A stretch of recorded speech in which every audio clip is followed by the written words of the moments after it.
Back on Inside Tennessee with one of the Tennessee Three, John North, my colleague, with us. You'll hear from him momentarily. First, Dennis Francis, your question to Representative Gloria Johnson.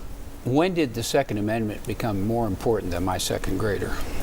I don't know if you'd answer that. I mean, you're exactly right, and the Second Amendment is not more important than the second grader. The Second Amendment is not more important than the First Amendment. And that's what we are in a situation of, and that's why these parents want us to listen to them, and they want us to do something. And it's not happening in the Tennessee legislature. As a matter of fact, they're passing laws that our sheriffs and police departments and TBI do not want. You know, and we've got to get serious. There are things we can do. We can do red flag laws. We can do safe storage laws. You know, when you look at a lot of these situations, it's people, not kids, but people getting guns that shouldn't have them.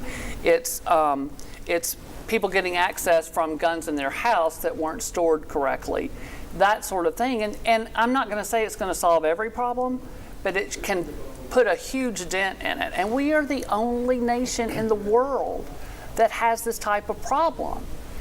Why are we not looking at the data and figuring out solutions? That's what we need to be doing. It's what they want. My district, I polled last year when I was running in my district, overwhelmingly, more than 50% of Republicans, more than 50% of independents, and more than 50% of Democrats all supported red flag laws. I can show anybody the numbers if they want to see them. That is a fact. Let's talk about what may or may not be happening in the coming weeks. We are now in mid-April. As you know, that's about the time when everybody starts thinking about going home. Governor Lee last week came out and said, hey, legislature, I'd like to see you offer something up that keeps guns out of the hands of those who are a danger to themselves or society. Some interpret that as a red flag law. I'm not so sure. But I'm curious about what confidence you have that much is going to be done that would satisfy the very slim Democratic minority and those people that you say who are demanding change. You know, I don't have a lot of, the governor seems to want something, but I don't have a lot of faith that this body does. And he was leaving it up to them. They're trying to call it something else. But it's either, you can call it an ERPO, Extreme Risk Protection Order, you can call it a red flag law, but it's keeping guns out of the hands of those who shouldn't have them temporarily. You know, that's not a permanent thing. It's temporary. If they are, you know, going through an emotional crisis or something like that, they can get help, right, get medication, and they have the ability to, at any time, go before the judge. There's no limit to how many times they can go before the judge to get those guns back if they're ready to do that. And that, at least that's the way my bill worked. Because they talk a lot of times, you hear the people on the other side say, there's no due process. Yeah. My bill is loaded with due process. It also, they say, well, what if it's your neighbor down the street and your neighbor down the street is angry with you, so he's trying to get your guns?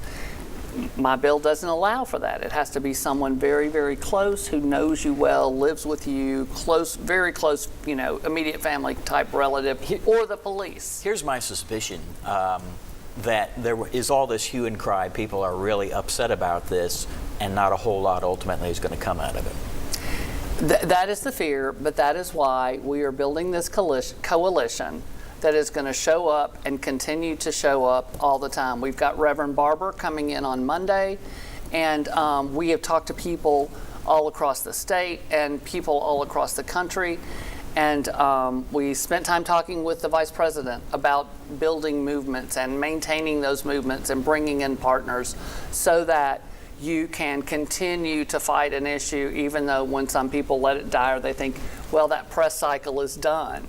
We don't want it to happen that way. We want to continue pressure so that these folks in the legislature will vote for what most people want, gun sense legislation, and stop catering to the NRA and the Tennessee Firearms Association, because I've already seen their propaganda. They've already started when they just get a headwind of, you know, talking about a gun sense legislation. here it comes. Other proposals by Democrats this session include a ban on high-capacity magazines, a ban on bump stock conversion kits, universal background checks, as well as the return of gun safety permits. In Tennessee, you don't need a permit to carry a gun now. What do those issues, what kind of support or opposition do those specific issues have in District 90? Well, I can tell you, well, in District 90, I think that all of those would be supported. I'd have to go back to my numbers, but I know specifically we polled on universal background checks, safe storage, and red flag laws. And those were all overwhelmingly popular with all parties. Dennis, I'm just going to let Susan in because she hasn't had a chance to talk in a second. But as She'll I make do, up for that. Representative Jason Zachary of Knox County saying in a release this week on Twitter that Republicans in the House are not going to support a red flag law, period. Yeah. So how would what Governor Lee proposed, how does your bill differ from his proposal on this, keeping the guns out of the hands of people who should not have them? I'm hearing we haven't seen a proposal from Governor Lee. Yeah. And I'm hearing the same thing Republicans are saying. They haven't So you seen think he a has proposal. just opined on it but hasn't given a bill To my anyone? knowledge, if he has, like later this afternoon or something like Yeah. that, I'm just not aware of it. I was trying to stick around before I left to find out they were also, the bills that the Democrats filed, I'm not sure they're going to take them up. That's another decision that the majority gets to make. Yeah, And did you, so, the SROs that are going to be in every school, in the public and private, so did you support that? in the SROs and security in the schools, we need to have security in the schools. I have supported SROs, but their talk of beefing up more security. Now, I didn't support for private schools. Private schools can already do it. We didn't need legislation to allow private schools to do that.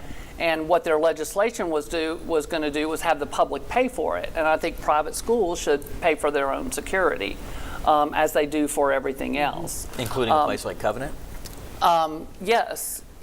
I mean, they're a private school. They don't want any public interference for anything else. So I just don't see where public should have to pay for that. I would like everybody to have, but what we know is security hasn't stopped a school shooting yet. When I was at that shooting in Central, as I recall, the police officer was in the room when it happened.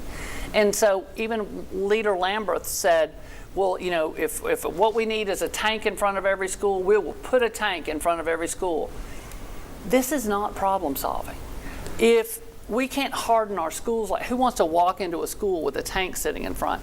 We need to prevent the guns from getting to the schoolhouse door.